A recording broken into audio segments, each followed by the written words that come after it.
My 1975 high school field trip covered 7,500 miles and 21 countries. Our German teacher led 21 boys, 3 adults, boxes of couscous, and a ton of peanut butter for 8 weeks in 3 sleeper trucks across Europe. I recently found my daily journal. We toured Anne Frank's Amsterdam attic, where she wrote her diary of a young girl during their 2 years of hiding.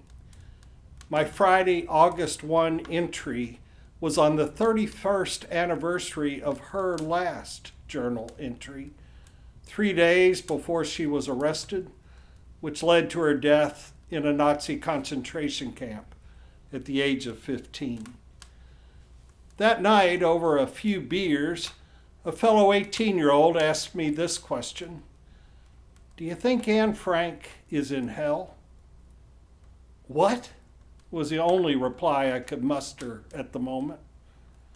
"In hell, Wally, the place of fire and torment where God sends you if you don't believe in Jesus." "What the hell are you talking about?" Anne Frank was Jewish. She didn't believe in Jesus. Do you think God sent her to hell? The irony wasn't lost on me that night, but I couldn't find the words to reply.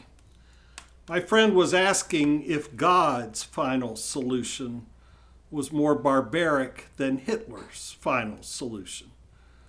As millions of Jews like Jesus prayed to God on their way to a few minutes in the gas chamber, was God sending them to eternal torment because they hadn't addressed their prayers correctly? Up until then, I hadn't thought much about hell. I was raised to believe in a loving, creative God as I sought to follow the way of Jesus, who welcomed everyone. Scaring the hell out of me to manipulate me into heaven had no hold on me. Thinking my religious ways of seeing things is the only way that counts and everyone else can just go to hell never sat well with me.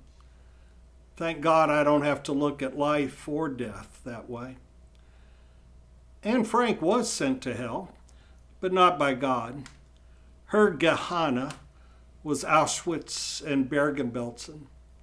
Hell on earth is a consequence of our individual and societal choices when we choose a burning pile of garbage over God's vision of love, peace, justice now.